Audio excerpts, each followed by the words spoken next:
If you refuse to play by the rules of the system, you risk being cast aside, forgotten. This harsh reality is something Herman Melville, a man who devoted his life to exploring the depths of the human soul and the meaning of existence, brings to light. He confronts us with society's darkest truth, a world that instinctively rejects those who refuse to conform, those who dare to defy its logic. In this video, we'll take a deep dive into Melville's profound reflections on the human condition and the world of his time, exploring how his message remains eerily relevant today. To do this, we'll analyze Bartleby, the Scrivener, a story of Wall Street, a work filled with invaluable insights that deserve to be understood and examined. We'll begin with a brief look at Melville's life and literary journey, then break down the most significant passages of Bartleby, and finally reflect on the powerful legacy he left behind. Herman Melville was born on August 1, 1819 in New York City to a once wealthy family. His father, a merchant dealing in luxury goods, suffered financial ruin and died prematurely, leaving the young Herman and his family in dire economic hardship. This event profoundly shaped his life, forcing him to abandon his formal education and take on various jobs, including working as a sailor, an experience that would heavily influence much of his writing. Melville grew up in a large family with several siblings, though detailed records about his early years are scarce. What is clear, however, is that his father's financial collapse drastically altered the family's fate. Struggling with poverty and the loss of social status, these hardships left an indelible mark on Melville's worldview and deeply influenced the themes he would explore in his literature. His life was a series of stark contrasts. On one hand, he found early success with adventure-inspired works such as Typee, 1846, and Omoo, 1847, drawn from his experiences in the South Seas.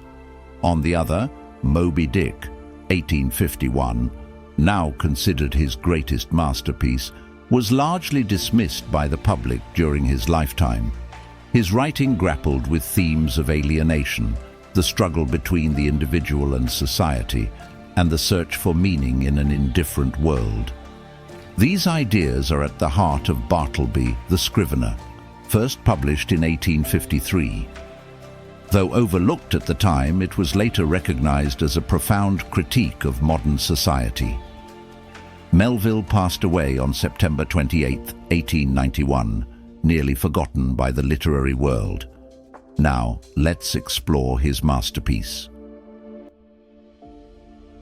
Bartleby, the Scrivener, a Wall Street story. The narrative unfolds from the perspective of a lawyer who serves as both the protagonist and the narrator. Through his reflections, we witness the events of the story, gaining an intimate and subjective view of its deeper themes. By keeping the lawyer at a certain emotional distance, Melville cleverly draws the reader in, inviting us to analyze the unfolding moral and philosophical dilemmas. The story begins with the lawyer introducing us to the world of scriveners, clerks responsible for meticulously copying legal documents by hand. He describes himself as a man of routine, preferring to avoid conflict and fully devoted to his work, which revolves around the legal transactions of the wealthy. His office, located in the heart of Wall Street, is surrounded by imposing walls, an oppressive image that symbolizes the limitations and confinement that pervade the entire story. Enter Bartleby, an enigmatic figure hired as a scrivener. At first, he impresses with his dedication, Melville writes. At first, Bartleby copied with an energy that seemed to compensate for years of silence. However, his peculiar nature soon emerges. When asked to review a document, Bartleby responds with a phrase that will define him: "I would prefer not to."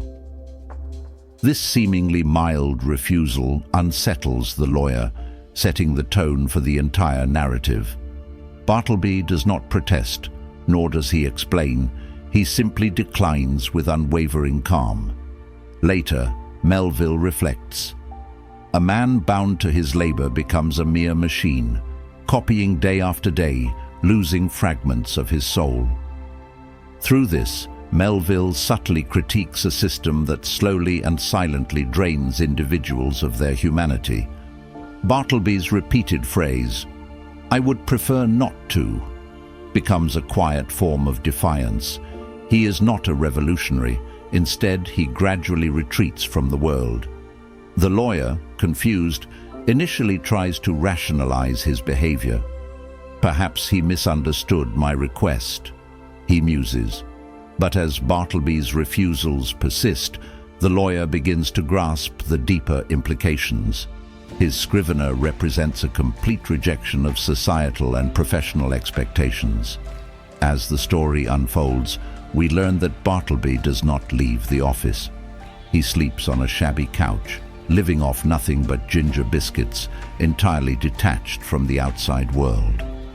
Melville writes, "The wall outside his window was all Bartleby knew of the world, and he seemed strangely content with it." This stark image captures his self-imposed isolation and the bleak realities of modern life. Out of both concern and frustration, the lawyer attempts to help him. He offers money, suggests other job opportunities, and even moves his office to escape the burden of Bartleby's presence. Yet, Bartleby remains unmoved, like an immovable pillar, resisting all attempts to change his fate. When asked why he won't leave, his response remains unchanged. "I would prefer not to." One of the most haunting revelations comes when we learn Bartleby once worked in the dead letter office in Washington, sorting undelivered mail. This detail casts a chilling light over his character. Melville writes, "What is more tragic than dead letters? Messages of love, hope, and forgiveness that never reach their destination."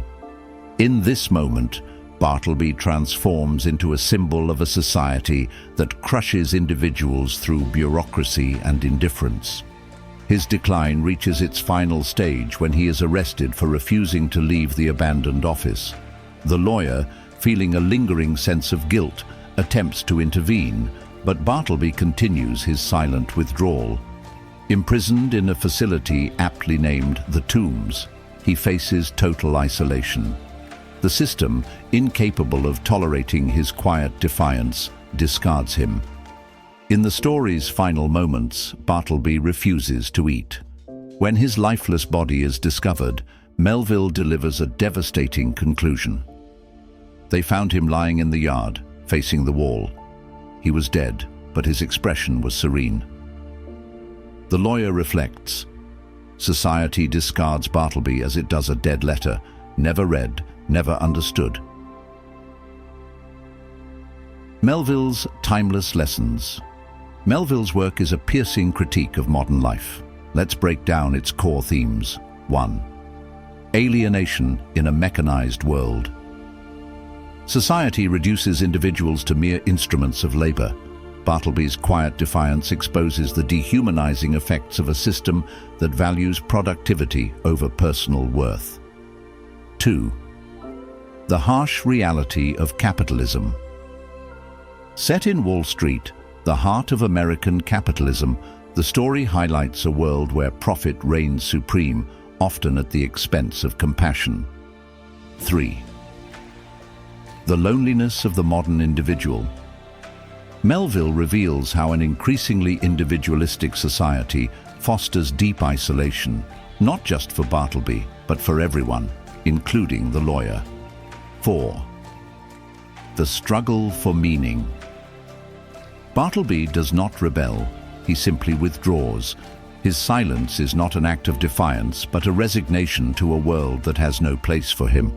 Ultimately, Bartleby the scrivener forces us to ask, how many people live like Bartleby, trapped in silence, caught in a routine they feel powerless to escape? This transition is rarely sudden. It often starts with quiet, persistent questions. Is this all there is? Am I truly living the life I want?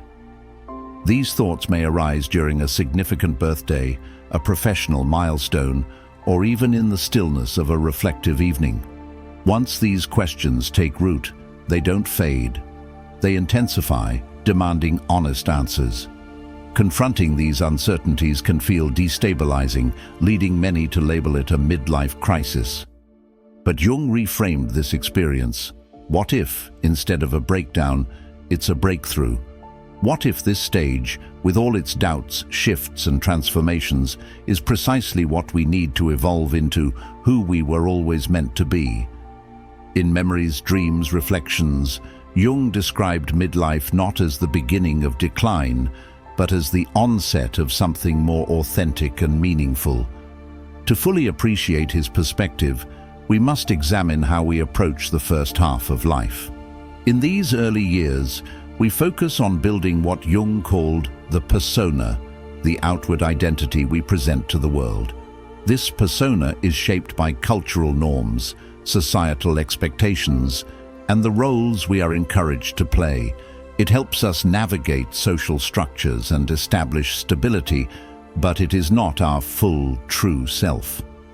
The problem arises when we mistake this constructed image for our actual identity.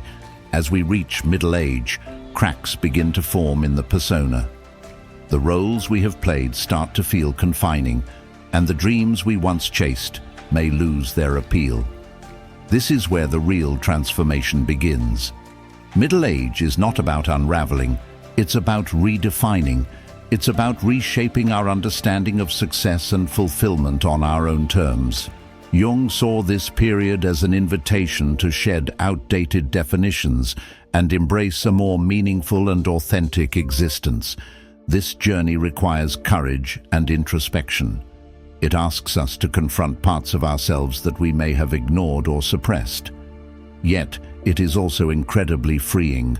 For the first time, we are no longer living for external validation. We are living for ourselves. Jung described this phase as the true beginning of individuation, the process of integrating all aspects of our experiences, lessons, and past selves into a cohesive, authentic whole. This transformation does not happen overnight, nor is it without its challenges. The journey of individuation involves facing our inner shadows, those hidden fears, insecurities, and desires we often deny. In Man and His Symbols, Jung referred to this as the shadow, the aspects of ourselves we reject. While confronting the shadow can be uncomfortable, it is essential for personal growth. Only by acknowledging and accepting these parts of ourselves can we achieve wholeness. During middle age, our focus shifts inward. Instead of striving for external accomplishments, we seek internal fulfillment. The questions we ask evolve. What truly matters to me? What legacy do I want to leave? These deeply personal inquiries cannot be answered by adhering to external expectations. They require deep self-reflection and authenticity. Interestingly, neuroscience supports this shift. Studies suggest that as we age, the emotional centers of our brain become more balanced. We develop greater emotional resilience, react less impulsively, and approach challenges with increased wisdom. This newfound stability allows us to make choices based on genuine values rather than fear or societal pressure. We transition from living on autopilot to living